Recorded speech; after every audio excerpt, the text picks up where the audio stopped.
So battle through the heavens के एक और धमाकेदार एपिसोड में आपका स्वागत है। अब धमाकेदार मैंने क्यों बोला ये आपको आगे मालूम पड़ेगा, क्योंकि स्टोरी में एंट्री हो चुकी है उस ओल्ड ग्राउंड डीमन घोस्ट की। पिछले एपिसोड में हमने देखा था कि जियान तो आराम से जियान अकेडमी में चिल मार रहा था, दूसरी तरफ पूरे ब्लैक कॉर्नर रीजन में एकदम उथल पुथल मच गई थी और अब सबकी नजरें गड़ी हुई थी जियान अकेडमी और डीमन फ्लेम वैली के बीच की बैटल पे। अगले ही दिन जब जियान चिल कर रहा होता है तभी हमें सुनाई देती है एक थंडर जैसी आवाज। ये आवाज काफी समय तक इनर अकेडमी में गूंजती रहती है। कई कमजोर स्टूडेंट्स तो पूरी तरीके से बेहोश हो गए थे। इस आवाज के बाद हम इनर अकेडमी के आसमान में कई लोगों को फ्लैश होते हुए देखते हैं और अब जियान के सर के ऊपर कई फिगर्स अपीयर हो चुके थे, जिसमें से सबसे पहले तो हमारे एल्डर सूचियान थे। अब एल्डर सूचियान का एक्सप्रेशन काफी ज्यादा सीरियस था। वो अपनी फिस्ट को क्लेंच करके कहते हैं कि ओल्ड ग्राउंड डीमन घोस्ट, जिसके बाद उनका ध्यान जाता है सीधा जियान के ऊपर। वो दोनों एक दूसरे से आंखों ही आंखों में कहते हैं कि सच में इस बार एक बड़ी मुसीबत आ चुकी है। तभी हमारा ध्यान शिफ्ट होता है उस डायरेक्शन में जहाँ से भयानक आवाज आई थी। जियान जब उस डायरेक्शन में देखता है तो उसे कुछ ब्लैक स्पॉट्स दिखाई दे रहे थे, जो कि बस कुछ ही पल के बाद काफी ज्यादा फियर्स औरों में चेंज हो जाते हैं और अब इनके डेंस प्रेशर ने पूरी इनर अकेडमी को घेर लिया था। जब जियान इस पूरे ग्रुप को काफी ध्यान से देखता है तो उसका ध्यान पॉज होता है सेंटर में खड़े दो लोगों पे, जिसमें से एक चेहरे से तो जियान काफी ज्यादा फेमिलियर था। ऑफ कोर्स वो हान फेंग के अलावा कौन हो सकता था। तभी जियान का ध्यान जाता है दूसरे इंसान पे।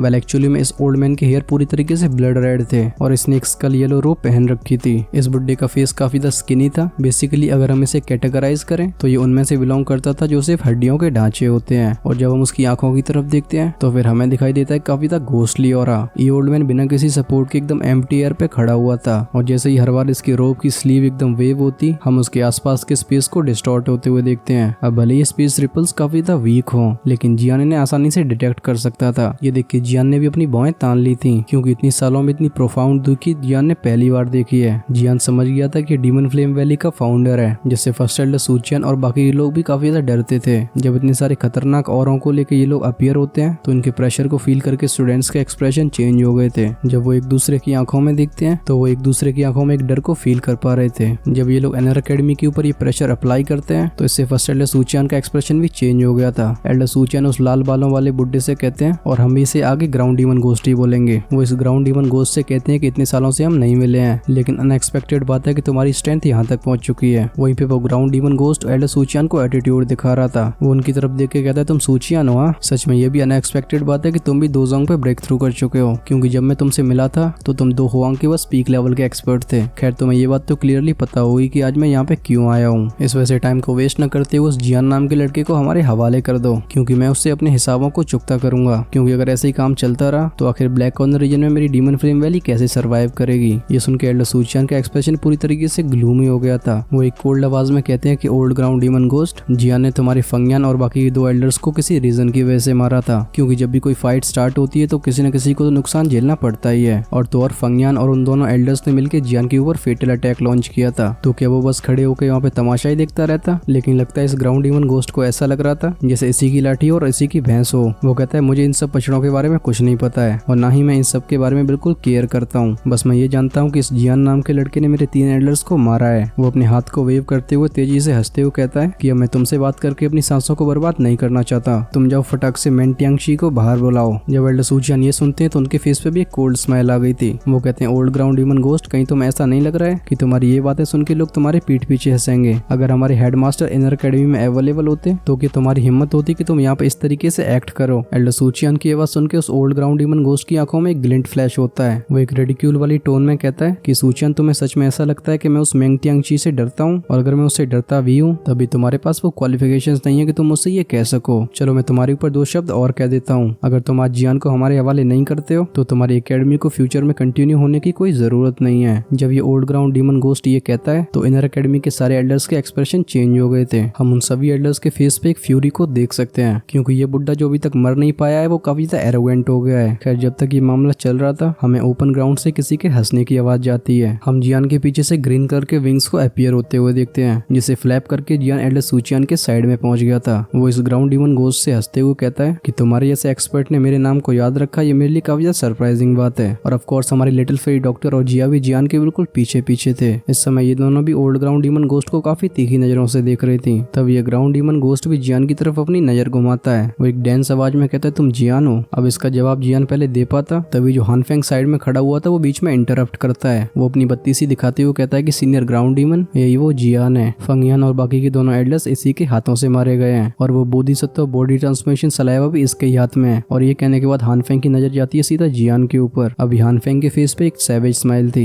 लगता है इसने जियान की मौत की तैयारी करने में काफी एफर्ट लगाया है। ये बात सुन के ओल्ड ग्राउंड डीमन घोस्ट भी एक बार नॉड करता है। अब इसके चेहरे पे ना खुशी दिखाई दे रही थी ना कोई गम। वो जियान को अपनी घोस्ट फायर जैसी आंखों से देखते हुए कहता है कि क्या तुम मेरे पास अपने आप ही आ जाओगे या फिर मैं तुम्हारे हाथ पैर तोड़ के तुम्हें खसेड़ के ले जाऊं। अब मामला इतनी खतरनाक तरीके से आगे बढ़ रहा था कि एल्डर सूचियान की आंखें भी एकदम फटी की फटी रह गई थी। वो चिल्लाते हुए कहते हैं ओल्ड ग्राउंड डीमन घोस्ट, ये हमारी इनर एकेडमी है ना कि तुम्हारी डीमन फ्लेम वैली। अपने घमंड को दिखाने से पहले तुम जगह देख लिया करो। और चलो तुम्हारे ऊपर भी मैं 2 शब्द कह देता हूँ। अगर तुमने इनर एकेडमी में किसी के ऊपर अटैक किया तो आज मैं भी तुम्हें बता दूंगा कि हमारी जानन एकेडमी कोई गीली मिट्टी नहीं है जिसे अपनी मन मर्जी के आकार में ढाल दिया जाए। एल्डर सूचियान के इन शब्दों के साथ यहाँ का एटमोस्फेयर काफी ज्यादा टेंस हो गया था। सब लोग ये जान चुके थे कि आज यहाँ का मामला आसानी से नहीं सॉल्व होने वाला। वहीं पे वो old ground demon ghost test करके अजीब तरीके से हंसने लगता है। वो कहता है तुम इनर एकेडमी के सच में फर्स्ट एडलर होने के काबिल हो। सच में क्या प्रेस्टीज है। लेकिन तुम्हें कहीं ऐसा तो नहीं लगता कि तुम मेंग टियानची हो। वो एक सिनेस्टर आवाज में कहता है कि अगर तुमने आज इंटरवीन किया तो तुम्हारे इनर एकेडमी के इतने सारे स्टूडेंट्स के सामने तुम्हें एक लेसन सिखाऊंगा जिससे वो तुम्हारी तरह किसी और को ऐसे ऑफेंड न करें। जियान ने हमारे डीमन फ्लेम वैली के एल्डर्स को मारा है और आज उसकी जो भी हेल्प करेगा वो हमारी डीमन फ्लेम वैली का एनिमी होगा। तभी हमारा ध्यान शिफ्ट होता है जियान की तरफ। जियान हंसते हुए कहता है कि तुम्हारा यहाँ पे आने का मोटिव तो वो बोधिसत्व बॉय ट्रांसफॉर्मेशन सलाइवा होगा। सच में तुम्हारा एक्सक्यूज काफी अच्छा है। लगता है तुम्हारी एज के साथ तुम्हारी स्किन भी काफी ज्यादा थिक होती जा रही है। जियान की आवाज सुन के उस ओल्ड ग्राउंड डीमन घोस्ट की आंखें एकदम कोल्ड हो गई थी। वो कहता है लड़के तेरी जबान बहुत तीखी है। हम उसकी 5 फिंगर्स को मूव करते हुए देखते हैं जिससे 5 दुई की चीज जो कि काफी ज्यादा चिलनेस को कंटेन करती थी वो जियान की तरफ शूट हो जाती हैं। ये काफी विंड प्रेशर के साथ जियान के हेड की तरफ बढ़ रही थी। ये अटैक जियान के सर से करीब 10 फीट की दूरी में होगा। तभी हम एक ग्रेसफुल फिगर को जियान के सामने आते हुए देखते हैं जिसके बाद उसकी बॉडी से एक वोल्केनो जैसा ऑरा रिलीज हो गया था। जब ये ग्रे कलर की दुई की उस अटैक से टकराती है तो हम उन 5 दुई की उसको एकदम स्कैटर होते हुए देखते हैं। लेकिन जब ये स्कैटर हुई थी तो वो व्हाइट फिगर भी थोड़ी देर के लिए ट्रेम्बल हो गई थी। हम उसे एक मफल्ड साउंड के साथ एक स्टेप पीछे लेते हुए देखते हैं। जब लिटिल फेई डॉक्टर को इस तरीके से पीछे जाना पड़ता है तो ये देख के जियान का एक्सप्रेशन भी काफी सीरियस हो गया था। वो शाओशियान से पूछता है क्या तुम ठीक हो। अभी लिटिल फेई डॉक्टर के फेस पे भी काफी ज्यादा सोलमनेस थी। वो अपना सिर हिलाते हुए कहती है कि मैं ठीक हूँ। इस बुड्ढे की स्ट्रेंथ सच में काफी ज्यादा खतरनाक है। स्पेशली इसकी दुकी में काफी ज्यादा चिलनेस होती है। अगर ये तुमसे टकरा जाती तो तुम्हें पक्का सीरियसली इंजर्ड होना पड़ता। वहीं पे जब उस ग्राउंड डीमन घोस्ट का अटैक स्कैटर होता है तो उसके मुंह से एक हाँ वाला साउंड निकलता है। जियान के साइड में जो लिटिल फेई डॉक्टर अपीयर हुई थी वो उसकी तरफ देखते हुए कहता है कि ये काफी अनएक्सपेक्टेड बात है कि तुम इतनी कम एज में एक 2 जोंग क्लास की वॉरियर बन चुकी हो। अब कोई मुझसे ये मत कहना कि आजकल कोई भी 2 जोंग बन जा रहा है। But our Jian doesn't give a damn about this old fogey. Jian कहता है बुड्ढे कहीं तुझे ऐसा तो नहीं लगता कि सब कोई तेरे जैसा है जो कि इतने सालों से प्रैक्टिस करने के बाद भी बस इतना सा इंप्रूव कर पा रहा है। जियान के ये कमेंट सुन के उस ओल्ड ग्राउंड डीमन घोस्ट की फेस मसल्स ट्विच करने लगी थी। हम उसकी आंखों में एक फियरनेस को फ्लैश होते हुए देखते हैं। एक्चुअली में उसका टैलेंट पुअर तो नहीं कंसिडर किया जा सकता, लेकिन अगर मेंग चियानटी जैसे पुराने जनरेशन के लोगों से कंपेयर किया जाए जो कि इस ब्लैक कॉर्नर रीजन को काफी टाइम से छोड़ चुके हैं तो फिर ये old ground demon ghost last में आता है। अब हेडमास्टर मेंग टियानची को एक 2 जोन बने काफी टाइम हो गया है। वहीं पे ये ओल्ड ग्राउंड डीमन घोस्ट अभी भी 2 जोन में डुबकियां मार रहा है और ये चीज इसका सबसे बड़ा पेन बन चुकी है। और जियान ने भी वहीं पे हमला किया था जहाँ पे इसके घाव था। तभी साइड में खड़ा हानफेंग एक कोल्ड स्माइल के साथ कहता है कि सीनियर ग्राउंड डीमन आप इसकी बातों पे बिल्कुल ध्यान मत दो। इसका मुंह हमेशा ही इतना विशियस रहा है। अभी आपको इसके ऊपर अपनी सांसों को बर्बाद करने की जरूरत नहीं है, बल्कि आप तो इस पे अटैक करके सीधे से कैप्चर कर लो, जिसके बाद हम इसके दांत फांत तोड़ के इसकी जीभ को भी काट देंगे। और तब मैं भी देखता हूँ कि आखिर आर्ग्यू कैसे करता है। हानफेंग अपने आप को भारी चालाक समझ के आगे बोलता है कि आप इस सूचियान को तो मेरे ऊपर छोड़ सकते हो, आपको बस इस जियान और वो सफेद कलर की लड़की को संभालना होगा और आपकी एबिलिटी के हिसाब से ये चीज तो बिल्कुल आसान ही होगी। अब सच्चाई ये थी कि जियान की टैक्टिक्स के अगेंस्ट इस हानफेंग को सच में काफी ज्यादा डर लगता था और अब तो लिटिल फेई डॉक्टर का सामना करने से भी इसकी फटती है। अच्छी बात ये थी कि इसके पास अब ये ओल्ड ग्राउंड डीमन घोस्ट था जिसकी तरफ वो कठिन कामों को सौंप देता है। लगता है ये बुड्ढा भी काफी ज्यादा नशे करके आया है, क्योंकि हानफेंग की बात को सुन के फटाक से एक नोड कर देता है। हम उसके चेहरे पे एक सैवेज एक्सप्रेशन को आते हुए देखते हैं। जब इनर एकेडमी के एल्डर्स इस ओल्ड ग्राउंड डीमन घोस्ट के किलिंग इंटेंट को सेंस करते हैं तो वो सारे के सारे काफी कॉशियस हो गए थे। अब वो अपनी पावरफुल दुकी को एक्टिवेट करके किसी भी मूवमेंट पे एक्ट करने के लिए तैयार थे। खैर जब आसमान का एटमोस्फेयर इतना ज्यादा डेंस हो रहा था वहीं पे नीचे खड़े सारे स्टूडेंट्स काफी स्पीचलेस फील कर रहे थे, क्योंकि वो जियान को अपना मसीहा मान चुके थे। जियान ने जिस तरीके से इस ओल्ड ग्राउंड डीमन घोस्ट जैसे एलीट दोजोंग के मुंह पे तमाचा मारा है, सच में जियान इस इनर एकेडमी का लेजेंडरी फिगर बनने के लायक था। सच में ये हिम्मत ये रुतबा हर किसी के बस की बात नहीं है। पर जियान के इस एडमिरेशन के साथ उन्हें काफी ज्यादा चिंता भी हो रही थी, क्योंकि इस बार जियान ने एक ऐसे ओल्ड मॉन्स्टर से पंगा ले लिया था जो कि इस एकेडमी के हेडमास्टर के जमाने का है। इस किलिंग इंटेंट को फील करके एल्डर सूचियान समझ जाते हैं कि ये ग्राउंड डीमन घोस्ट बिना फाइट करे मानेगा नहीं, क्योंकि अगर ये फाइट करता है तो इससे बदला लेने के लिए हेडमास्टर हेडमास्टर वापस भी आ सकते थे। सूचियान जियान की तरफ देख के एक डीप आवाज में कहते हैं कि केयरफुल रहना, क्योंकि इस ओल्ड ग्राउंड डीमन गोस्ट की स्ट्रेंथ काफी अनप्रेडिक्टेबल है। क्योंकि अगर जियान को लिटिल फेरी डॉक्टर का साथ भी मिल जाता है तब भी इससे कम्पीट करने में काफी डिफिकल्टी होने वाली है। आफ्टर ऑल दोजोंग क्लास के हर एक लेवल में काफी बड़ा गैप होता है, जिस वजह से लेवल्स को क्रॉस करके फाइट करने वाले वॉरियर्स कम देखे जाते हैं। एल्डर सूचियान ये अच्छे से जानते थे कि जियान के पास कुछ बहुत ही खतरनाक दो स्किल्स हैं, जिससे कोई नॉर्मल दोजोंग तो थोड़ा पीछे हट सकता है, बट ये केस इस ओल्ड ग्राउंड डीमन गोस्ट के ऊपर लागू नहीं होता था।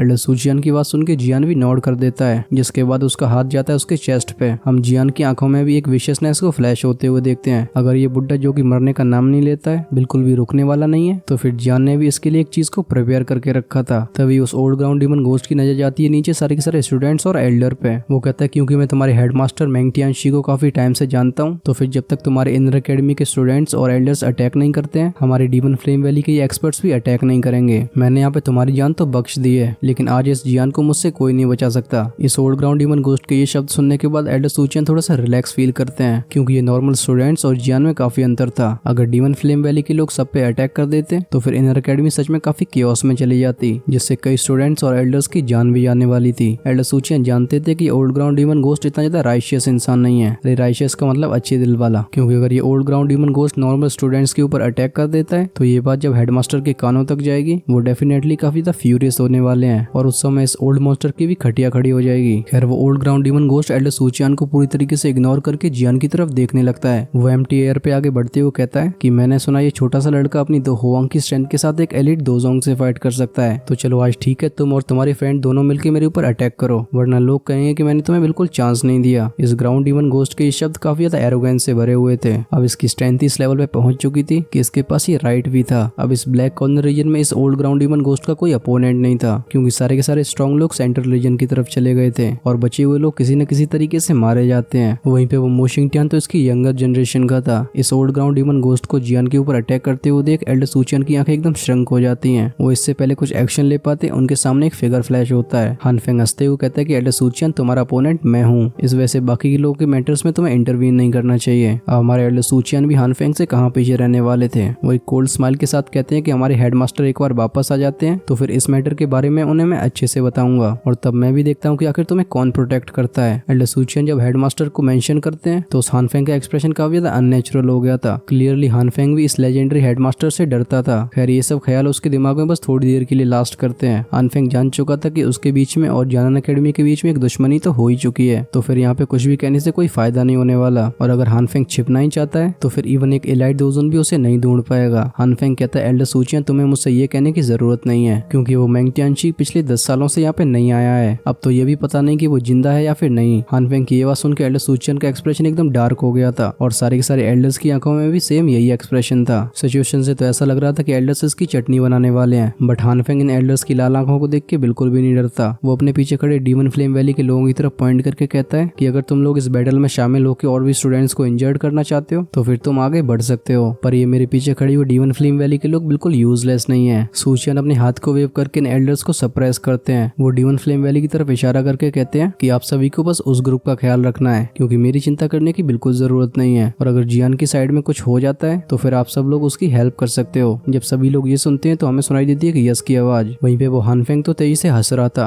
वो कहता है एल्डर सूचियान तुम सच में जानते हो कि क्या सही है, क्योंकि तुमने ओवरऑल सिचुएशन को कंसीडर करके अच्छा डिसीजन लिया है। बट एल्डर सूचियान को ये बकवास सुनने की कोई जरूरत नहीं थी। वो एक काम आवाज में कहते हैं कि जब हमने लास्ट टाइम बैटल करी थी तो फिर हमारे बीच में कोई विनर क्लियर नहीं हुआ था, तो चलो आज मैं ये देख लेता हूँ कि वो ट्रेटर कितना पावरफुल है जिसने याओ जुनसे उर्फ अपने मास्टर को क्रिटिकल मूवमेंट पे धोखा दिया था, खासकर जब उसकी हालत हॉल ऑफ सोल्स के द्वारा ऐसी कर दी गई है जब वो इंसान और भूतों के बीच में फंस के रह गया है। ये कहने के साथ ही एल्डर सूचियान खाली हवा में अपने पैर को पटकते हैं, जिससे उनकी बॉडी में से एक भयानक सा ऑरा रिलीज होने लगा था। इस ऑरे के प्रेशर से आसपास का स्पेस भी डिस्टॉर्ट होता है। वहीं पे हान फेंग जब इस ऑरे को सेंस करता है तो उसकी आंखों में भी हम एक डार्क चिल को फ्लैश होते हुए देखते हैं। वो एक सिनिस्टर आवाज में कहता है कि चिंता मत करो, आज मैं तुम्हें बिल्कुल डिसअपॉइंट नहीं करूंगा। जब हान फेंग अपने हाथ को वेव करता है तो उसकी बॉडी से भी एक ऐसा ऑरा रिलीज हुआ था जो कि एल्डर सूचियान से बिल्कुल भी वीक नहीं था, और अब हान फेंग के इस ऑरे ने एल्डर सूचियान के मोमेंटम को भी रोक लिया था। खैर जब ये दो एलीट दोजोंग आसमान में एक दूसरे से टकरा रहे थे तो फिर दूसरी तरफ नीचे खड़े सारे के सारे स्टूडेंट्स के एकदम हार्ट धक धक कर रहे थे, क्योंकि दोजोंग लेवल के इस प्रेशर को फील करके अब उन सारे स्टूडेंट्स की दुखी भी काफी स्लगिश हो जाती है। अगर ऐसे वॉरियर को कहीं उन्हें हेड ऑन फेस करना पड़ता तो फिर वो शायद एक भी मूव यूज करने के काबिल नहीं होते। जब तक हान फेंग और एल्डर सूचियन अपने बैटल मोड में एंटर करते हैं, वो ओल्ड ग्राउंड डीमन गोस्ट भी जियान से 10 मीटर की दूरी पे पहुंच गया था। वो अपनी घोस्ट फ्लेम जैसी आंखों से लिटिल फेरी डॉक्टर और जियान की तरफ देख के कहता है कि क्या तुम दोनों साथ में अटैक करने वाले हो या फिर एक एक का टर्न होगा। अभी हमारी लिटिल फेरी डॉक्टर का फेस बिल्कुल कोल्ड था। हम उसे अपने हाथों को आगे एक्सटेंड करते हुए देखते हैं और जब वो अपनी उंगलियों को क्लेंच करती है तो उसके चारों तरफ काफी डेंस ग्रे कलर की दुई फैलने लगी थी और अब लिटिल फेरी डॉक्टर की वो ग्रेज आंखें काफी डिमोनिक लग रही थी।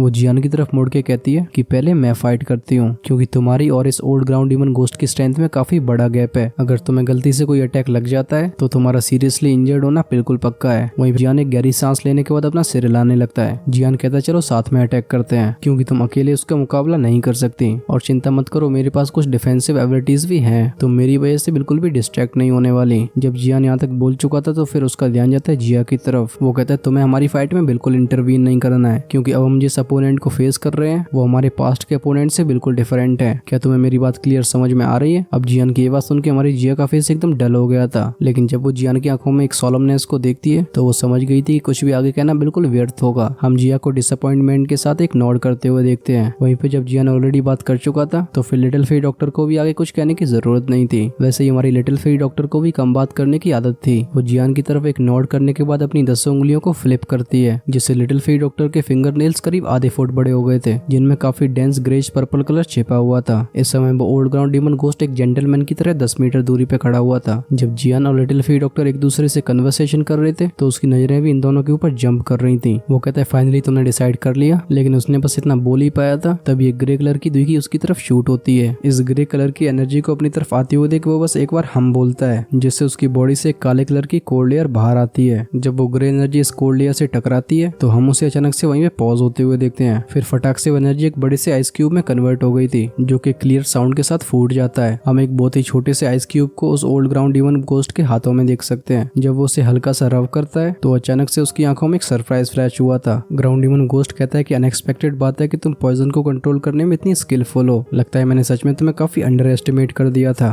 तभी एक आवाज आती है कि बहुत चीजें जो तुम्हें पता नहीं है। इस आवाज के साथ ही उस ओल्ड ग्राउंड डीमन गोस्ट के सामने लिटिल फेरी डॉक्टर अपीयर हो गई थी। शाओशियान के इन बड़े बड़े नाखूनों का सीधा टारगेट था वो ओल्ड ग्राउंड डीमन गोस्ट का थ्रोट। लिटिल फेरी डॉक्टर के जब शार्प फिंगर नेल्स उस ब्लैक एयर से कांटेक्ट करते हैं जिसने ओल्ड ग्राउंड डीमन गोस्ट को सराउंड कर रखा था, हमें सुनाई देती है एक स्क्वीक स्क्वीक की आवाज, क्योंकि इन भयानक से नाखूनों को बिल्कुल भी आगे बढ़ने का मौका नहीं मिल रहा था। वहीं पे वो ओल्ड ग्राउंड डीमन गोस्ट अपने हाथ में अभी भी उस आइस क्रिस्टल को पकड़े हुए था। वो लिटिल फेरी डॉक्टर की तरफ देख के एक स्ट्रेंजली स्माइल करता है, जिसके बाद उसकी बॉडी अचानक से डिसअपियर हो गई थी। जब इस तरीके से डिसअपियर होता है तो हम देखते हैं लिटिल फेरी डॉक्टर के एक्सप्रेशन को चेंज होते हुए। वो चिल्लाते हुए कहती है जियान केयरफुल रहना, क्योंकि इसका टारगेट तुम हो। शाओशियान के मुंह से ये आवाज बस निकली ही थी तभी जियान से थोड़ी दूरी पे एक बुड्ढा गोस्ट की तरह अपीयर होता है। ये ओल्ड ग्राउंड डीमन गोस्ट जियान को अपने आगे देख के काफी सिनिस्टर तरीके से स्माइल कर रहा था और अब उसकी वो 5 हड्डियों जैसी उंगलियां एक क्लॉ में ट्रांसफॉर्म हो चुकी थी, जिसका सीधा टारगेट था जियान का गला। अगर ये चीज जियान के गले से टकराती है तो पक्का यहाँ पे जियान का काम तमाम होने वाला था। वो बुड्ढा चिल्लाते हुए कहता है कि लड़के मैं तुझसे बहुत नफरत करता हूँ, इस वजह से सबसे पहले मैं तुझे फिनिश करूंगा। जब ये ओल्ड ग्राउंड डीमन गोस्ट जियान के ऊपर इस तरीके से अचानक से अटैक करता है तो ग्राउंड में खड़े सारे के सारे लोगों के दिल एकदम उनके मुंह में आ गए थे। हम कई लड़कियों को तो चिल्लाते हुए सुन सकते हैं। इस समय ये गोस्ट क्लॉ जो कि काफी ज्यादा कोल्ड और डार्क एनर्जी को कंटेन करता था, वो जियान की आंखों में काफी तेजी से मैग्नीफाई हो रहा था। लेकिन अजीब बात ये थी कि जियान का एक्सप्रेशन अभी भी बिल्कुल शांत था। हम अचानक से जियान के फेस पे कोल्ड स्माइल को आते हुए देखते हैं। उसने जिस सील को काफी टाइम से रेडी कर रखा था वो उसके एक इशारे पे सॉलिडिफाई हो जाती है। हम एक बैंग साउंड के साथ जियान के पीठ पे करीब 10 फीट लंबे विंग्स को अपीयर होते हुए देखते हैं, जिन्हें जियान फटाक से फ्लैप करता है। जियान के ये पंख थंडर एनर्जी से काफी अच्छे से रेजोनेट कर रहे थे और एक ही पल में जियान का फिगर पूरी तरीके से ब्लरी हो गया था। तभी हमें सुनाई देता है एक ची वाला साउंड, क्योंकि जैसे जियान का फिगर ब्लरी हुआ था ये शार्प क्लॉ भी जियान के थ्रोट से पास कर गया था। जब वो ओल्ड ग्राउंड डीमन गोस्ट जियान को बस टच ही कर पाया था, हम उसकी आंखों को अचानक से श्रिंक होते हुए देखते हैं। वो एक कोल्ड स्नॉट के साथ अपने एक पाम अटैक को आगे शूट करता है, जिससे जियान की आफ्टर इमेज पूरी तरीके से डिसिपेट हो जाती है। ग्राउंड डीमन गोस्ट एक डीप आवाज में कहता है तभी ये फंगियान और बाकी ये 2 एल्डर्स तुम्हारे हाथ से मरे हैं, क्योंकि तुम्हारी इस स्पीड को एक दोजांग भी मैच नहीं कर सकता और अब मेरा तुम में इंटरेस्ट भी काफी बढ़ते जा रहा है। अब इस थ्रिलिंग सीन को देख के नीचे खड़े लोगों को एकदम हार्ट अटैक आ गया था। वो सब उस डायरेक्शन में देखते हैं जहाँ पे ओल्ड ग्राउंड डीमन गोस्ट देख रहा था। इस सीन को विटनेस करने के बाद लोगों की आंखों में एक सरप्राइज फ्लैश होता है, क्योंकि हमें दिखाई देता है कि यंग मैन जो कि अपने बड़े बड़े विंग्स को फ्लैप करते हुए हवा में सस्पेंडेड था और जैसे उसके ये 10 फीट लंबे विंग्स फ्लैप करते थे हम हवा में कई रोर्स की आवाजों को सुन सकते हैं। खासकर ये विंग्स एकदम क्रिस्टल की तरह लग रहे थे और जब इन जेड बोन विंग्स से सनलाइट आती है तो फिर इनकी ब्यूटी का स्तर तो एकदम नेक्स्ट लेवल पे चला गया था। ये देख के कई नई नई कन्याओं की आंखों में स्टार्स आ गए थे, क्योंकि जो उन्हें बचपन में चार्मिंग प्रिंस वाली वाली कहानियां सुन रखी थी, जियान इस समय बिल्कुल वैसा ही लग रहा था। तभी हमारा ध्यान जाता है वो हाउ के ऊपर, जो साइड में खड़ी हुजिया और शायू को देख के अपना पसीना पहुंचता है। वो हाउ कहता है इस लड़के को हर चीज को थ्रिलिंग बनाने में मजा आता है। ये सुन के शायू ने भी नोड कर दिया था। अभी शायू ने इंस्ट्रक्टर की यूनिफॉर्म पहन रखी थी। अब भले ये रोप काफी ज्यादा लूज हो, लेकिन ये शायू के फिगर पे काफी अच्छे से मैच कर रही थी। शायू अभी ऐसा ऑरा रिलीज कर रही थी जिससे लौंडों की आंखें उसकी तरफ खूब अट्रैक्ट होती हैं। अब आई डोंट नो ऑथर ने ये सब क्यों लिखा है। खैर शायू चारों तरफ की नजरों को पूरी तरीके से इग्नोर कर देती है। वो इस समय बस अपना सर उठा के जियान की तरफ घूरे जा रही थी। हम अभी शायू की आंखों में काफी ज्यादा चिंता को देख सकते हैं। साइड में खड़ी हुजिया कहती है कि ये ओल्ड ग्राउंड डीमन घोस्ट कोई ऑर्डिनरी इंसान नहीं है। अब हालांकि हमारा जियान काफी स्ट्रांग हो चुका है, साथ ही में उसके पास उस मिस्टीरियस वुमेन की भी हेल्प है, लेकिन इस ओल्ड डीमन को फेस करते समय जियान के जीतने के चांसेस काफी कम है। वो हाउ की तरफ देख के कहती है कि वो हाउ तुम अपने आप को प्रिपेयर करके रखो, क्योंकि अगर कोई एक्सीडेंट होता है तो तुम्हें फटाक से इंटरवीन करना होगा। हालांकि हम उस ओल्ड ग्राउंड डीमन घोस्ट को किसी तरीके से हार्म तो नहीं कर सकते हैं, लेकिन अगर हम अपने हैंड्स को ज्वाइन कर लेते हैं तो हम शायद उसे थोड़ी देर के लिए डिले कर पाए। ये सुन के वो हाउ ने भी एक नोड कर दिया था और अब उसके हाथ चले गए थे उसकी ब्लड कलर की सोड पे। अगर कहीं भी मौका आता है तो वो हाउ बिल्कुल भी हेजिटेट नहीं करेगा। खैर जब ओल्ड ग्राउंड डीमन घोस्ट के इस अटैक को जियान ने डॉज कर लिया था तो आसमान में खड़ी लिटिल फेई डॉक्टर भी थोड़ी रिलीफ फील करती है। हम देखते हैं उसकी बॉडी को जियान के साइड में अपीयर होते हुए। और अब जब इस ओल्ड ग्राउंड डीमन घोस्ट को वो देख रही थी तो हम उसकी आंखों में काफी कॉशन को देख सकते हैं, क्योंकि इस बुड्ढे की टेक्निक्स और पावर ने लिटिल फेई डॉक्टर की एक्सपेक्टेशंस को क्रॉस कर दिया था। दूसरी तरफ ओल्ड ग्राउंड डीमन घोस्ट की आंखें बिल्कुल फ्लक्चुएट नहीं होती। अभी वो लिटिल फेई डॉक्टर और जियान की तरफ अपनी नजर गड़ा के उनकी तरफ बड़े काम स्टेप से आगे बढ़ता जा रहा था। इस ओल्ड ग्राउंड डीमन घोस्ट के हर एक कदम के साथ हम इसके आसपास के ऑरे को और भी ज्यादा डेंस होते हुए देखते हैं। वहीं पे उसके आसपास के एरिया का टेम्परेचर काफी डिक्रीज होता जा रहा था और अब कई लोगों की बॉडी तो पूरी तरीके से कांपने लगी थी। जब ये ओल्ड ग्राउंड डीमन घोस्ट अपनी द्विकी से टेम्परेचर को इन्फ्लुएंस करने लगता है तो हम लिटिल फेई डॉक्टर की आंखों में एक सोलमनेस को फ्लैश होते हुए देखते हैं, क्योंकि जिस तरीके से इसकी टैक्टिक्स दिख रही हैं, इसकी स्ट्रेंथ क्लियरली करीब 7 स्टार डोजोंग पे पहुंच चुकी है, जो कि लिटिल फेई डॉक्टर की स्ट्रेंथ से करीब 3 स्टार आगे है। अगर लिटिल फेई डॉक्टर अपनी वोफल पॉइजन बॉडी का यूज करती है तब भी शायद इतने बड़े गैप को फिल अप करने में काफी डिफिकल्टी होने वाली है। वो एक गहरी सी सांस लेने के बाद कहती है कि लगता है हमें आज जी जान लगा के फाइट करनी होगी, क्योंकि इस लेवल के एक्सपर्ट को फेस करते टाइम जियान के चेहरे पे कोई कॉन्फिडेंस दिखाई नहीं दे रहा है। हम अचानक से लिटिल फेई डॉक्टर की आंखों को एकदम इंटेंस होते हुए देखते हैं। एक पल के बाद लिटिल फेई डॉक्टर अपनी बॉडी को थोड़ा सा ट्विस्ट करती है, जिसके बाद उसका फिगर एक व्हाइट कलर की लाइन में ट्रांसफॉर्म हो गया था, जो कि एक पावरफुल विंड के साथ उस ओल्ड ग्राउंड डीमन घोस्ट की तरफ शूट हो गया था। हालांकि इन विंग्स को पोजेस करने के बाद जियान की स्पीड काफी ज्यादा इंक्रीज हो चुकी है, लेकिन इसका मतलब ये नहीं है कि जियान उस ओल्ड ग्राउंड डीमन घोस्ट के अगेंस्ट क्वालिफिकेशंस रखता है। अगर इस ओल्ड मॉन्स्टर को कहीं से कोई मौका मिलता है तो फिर उसका वो अटैक जियान को अपनी मौत के काफी करीब ले आ सकता है। हालांकि हमारी लिटिल फेई डॉक्टर जानती थी कि वो इस ओल्ड ग्राउंड डीमन घोस्ट से हेड ऑन कोलिजन में नहीं जीत सकती, लेकिन फिर भी उसे जियान के लिए सब करना ही होगा। लिटिल फेई डॉक्टर के इस एक्शन को देख के वो ओल्ड ग्राउंड डीमन घोस्ट भी हंसने लगा था। वो जो काले कलर की एयर उसके हाथों के चारों तरफ घूम रही थी, हम उसे अचानक से फ्लिक करते हुए देखते हैं और इस टेक्निक का नाम था 1000 इल्यूजनरी आइस स्पाइक्स। अब भले ये बर्फ के कांटे काफी ज्यादा नॉर्मल से दिखाई दे रहे हो, लेकिन इनके अंदर भरी विंड एनर्जी काफी ज्यादा फ्राइटनिंग थी। इतने सारे आइस स्पाइक्स की तो तुम बात ही भूल जाओ। अगर इनमें से एक भी किसी दो हुआंग एक्सपर्ट को लग गया तो फिर इसी से उसका काम तमाम होना पक्का है। जब चारों तरफ से ये ice spikes little Fei doctor की तरफ बढ़ने लगते हैं तो हम उसके फेस पे काफी सोलमनेस को अपीयर होते हुए देखते हैं। शाओशियान के एक इशारे पे वो ग्रेश पर्पल एनर्जी और भी तेजी से बढ़ने लगी थी, और जब उसकी द्विकी इस एनर्जी से कंबाइंड होती है तो हम उसके सामने एक पर्पल द्विकी वॉल को अपीयर होते हुए देखते हैं। तब तक ये अटैक भी अराइव हो चुका था। हम इन सारे अटैक्स को मधुमक्खियों की तरह इस वॉल में टकराते हुए देखते हैं, लेकिन इस पर्पल द्विकी वॉल में बहुत ही खतरनाक एनर्जी थी। जैसे ही अटैक्स इसमें टकराते थे हम इन्हें फटाक से कोरोड होते हुए भी देख सकते हैं, जिसके बाद वो पानी के क्लस्टर में चेंज होकर वेपराइज हो जाते थे। जब वो ओल्ड ग्राउंड डीमन घोस्ट इस सीन को ध्यान से देखता है तो वो फटाक से कुछ हैंड सील्स को क्रिएट करना शुरू कर देता है, और इस टेक्निक का नाम था आइस कंडेंसेट सोर्ड स्किल। जैसे ये बुड्ढा अपनी हैंड सील्स को कंप्लीट करता है हम उन सारे के सारे आइस अटैक्स को एक जगह पे इकट्ठे होते हुए देखते हैं। बस एक ही सेकंड के अंदर एक 10 फीट बड़ी ब्लैक सोर्ड तैयार हो गई थी, जिससे इतना खतरनाक कोल्ड ऑरा रिलीज हो रहा था कि अब उस द्विकी वॉल का कोरोजन भी सप्रेस हो जाता है, जिसके बाद ये सोर्ड उस वॉल से आराम से आर पार होने लगी थी। अब इस ट्रांसफॉर्मेशन को देख के लिटिल फेई डॉक्टर भी एकदम सरप्राइज में आ गई थी। वो अपने हैंड सील्स को चेंज करते हुए कहती है इरोजन पॉइजन डीमन हैंड। ये कहने के साथ ही उसकी वो द्विकी वॉल धीरे धीरे करके विगल करने लगी थी, जो कि फाइनली एक बड़ी से पर्पल करके हैंड में चेंज हो जाती है। अब इस बड़े से हाथ ने उस बड़ी सी आइस सोर्ड को पकड़ लिया था, जहाँ से हम चीची के इरोजन साउंड को सुन सकते हैं। जब वो ओल्ड ग्राउंड डीमन घोस्ट इस सीन को देखता है तो हम उसके फेस पे एक इविल स्माइल को आते हुए देखते हैं, जिसके बाद उसकी नजर जाती है लिटिल फेई डॉक्टर की तरफ। वो चिल्लाते हुए कहता है एक्सप्लोड। उसकी इस आवाज के साथ वो काले कलर की सोर्ड एकदम ट्रेम्बल होने लगी थी, जिसके बाद वो बिना किसी वार्निंग के सिंपली एक्सप्लोड हो जाती है। ये एक्सप्लोजन इतना खतरनाक था कि वो पर्पल कलर का हैंड पूरी तरीके से डिस्ट्रॉय हो चुका था, और वहीं पे जो ये तलवार एक्सप्लोड हुई थी ये उस हाथ की तरह बिल्कुल डिसअपीयर नहीं होती, बल्कि अब इसके टुकड़े एकदम ब्लेड्स में चेंज हो चुके थे, जो कि काफी काफी तेजी से लिटिल फेरी डॉक्टर की तरफ आगे बढ़ने लगते हैं। अब इस अचानक से इवेंट की वजह से लिटिल फेरी डॉक्टर एकदम स्टार्टल्ड हो गई थी। हम उसे फटाक से विड्रॉ करते हुए देख सकते हैं। जब लिटिल फेरी डॉक्टर का रिएक्शन इतना ज्यादा तेज था, उसके बाद भी कई छोटे छोटे ब्लेड्स उससे टकरा जाते हैं। हम शाओशियान की बॉडी पे कई कट मार्क्स को अपीयर होते हुए देखते हैं। जहाँ पे भी वो ब्लेड टकराए थे, अभी उस जगह से काफी फ्रेश ब्लड बाहर आ रहा था। पर उससे भी ज्यादा इंटरेस्टिंग बात ये थी कि ये पूरा इंसिडेंट बस 2 सेकंड्स के अंदर हुआ था। यहाँ पे मैक्सिमम स्टूडेंट्स को पहली बार दो जोन के बीच में फाइट देखने को मिलती है। वो समझ पा रहे थे कि ये फाइट्स कितने ज्यादा डेंजर को कंटेन करती हैं, क्योंकि यहाँ पे हर एक अटैक बिल्कुल फेटल होता है। इस इंटेंस फाइट को फील करके कई स्टूडेंट्स पूरी तरीके से पसीने में नहा चुके थे। दूसरी तरफ जब वो old ground demon ghost little fairy doctor को इंजर्ड होते हुए देखता है, तो हमें दिखाई देते हैं अचानक से उसके हाथ एक्सटेंड होते हुए। जो ice blades little fairy doctor के ब्लड को कंटेन करते थे, वो फटाक से उसकी तरफ वापस आ जाते हैं, जिसके बाद वो काले कलर की हवा में चेंज होकर उसकी बॉडी में एंटर कर जाते हैं। Old ground demon ghost little fairy doctor की तरफ देख के कहता है कि तुम जो इतनी यंग एज में 2 जोंग लेवल पे एंटर कर चुकी हो, सच में मुझे भी तुम्हारे टैलेंट की तारीफ के अलावा कुछ दिखाई नहीं दे रहा है। लेकिन तुम अभी सिर्फ 4 स्टार 2 जोंग पे हो, और अगर तुम मेरी पावर के खिलाफ कम्पीट करना चाहती हो तो सच में तुम काफी ज्यादा पीछे हो। अगर तुम इस फाइट को छोड़ के जाने के लिए तैयार हो जाती हो तो मैं फ्यूचर में तुम्हें बिल्कुल भी परेशान नहीं करूंगा। जब लिटिल फेरी डॉक्टर इस ओल्ड ग्राउंड डीमन घोस्ट की आवाज सुनती है, तो हम उसके फेस पे एक रेडिक्यूल वाले एक्सप्रेशन को आते हुए देखते हैं। शाओशियान कहती है, तुम बच्चों जैसी बातें क्यों कर रहे हो। शाओशियान की आवाज सुन के ओल्ड ग्राउंड डीमन घोस्ट की आईब्रोज एकदम नेट हो गई थी। तभी अचानक से उसका ध्यान जाता है जियान की तरफ, जिसके हाथ में एक एनर्जी सील क्रिस्टल फ्लोट कर रहा था। और सच में ये सील क्रिस्टल काफी खतरनाक लेवल की एनर्जी को कंटेन करता था। जब इस ओल्ड ग्राउंड डीमन घोस्ट की नजर जियान के ऊपर पड़ी थी, तभी जियान की वो हैंड सील्स भी एकदम कंप्लीट हो चुकी थी। हम जियान की आंखों में एक रूथलेसनेस को फ्लैश होते हुए देख सकते हैं। जियान अपने मन में चिल्लाते हुए कहता है, सी फ्लिपिंग सील। सीन कुछ ऐसा था कि जब तक लिटिल फेरी डॉक्टर ने इस ओल्ड ग्राउंड डीमन घोस्ट को डिले किया था, तब तक जियान को गॉड सी स्किल्स की सी फ्लिपिंग सील का यूज करने का मौका मिल गया था। जियान अच्छे से जानता था कि इस बार उसका पाल एक लेवल 7 के 2 जोंग से पड़ा है। अगर जियान की करंट स्ट्रेंथ के साथ वो किसी नॉर्मल स्किल का यूज करता है तो इसका ऑनेस्टली उसे कुछ फायदा नहीं होने वाला। इस वजह से जियान ने शुरुआती फाइट में बिल्कुल भी अटैक नहीं किया था, क्योंकि जियान जब भी अटैक करेगा तो वो एकदम रूथलेस होगा। अब क्या जियान के इस अटैक से ये फाइट एंड होने वाली है, या फिर हमें और भी कई ट्विस्ट देखने को मिलने वाले हैं? आपके दिमाग के इन सवालों के जवाब देंगे आने वाले एपिसोड्स। अब क्योंकि मैं इस एपिसोड को यहीं पे एंड करने के लिए जा रहा हूँ, तो फिर ये बात तो क्लियर हो जाती है ये फाइट आगे चलने वाली है। लेकिन तुम्हें ये एपिसोड कैसा लगा है कमेंट्स में जरूर बताना। साथ ही में तुम अपने सजेशंस को भी शेयर कर सकते हो। अब वैसे कल नेक्स्ट एपिसोड तो आएगा ही, लेकिन अगर इसमें 3000 लाइक्स आज ही कंप्लीट हो जाते हैं तो फिर उसके तुरंत बाद ही तुम्हें नेक्स्ट एपिसोड देखने को मिल जाएगा। और अगर तुम नए आए हो, चैनल को सब्सक्राइब नहीं किया है, तो फिर फटाफट से उस रेड कलर के बटन को दबा दो, क्योंकि तुम्हारा भाई ऐसे मजेदार एनिमे कंटेंट को लेके आता रहता है। अगर इससे पिछले वाला एपिसोड नहीं देखा है तो फिर लेफ्ट साइड में क्लिक करके देख सकते हो, क्योंकि राइट साइड में अवेलेबल होगा आपको next episode. So do check that out. हम मिलते हैं वीडियो के उस पर, तब तक के लिए stay healthy and tata bye bye.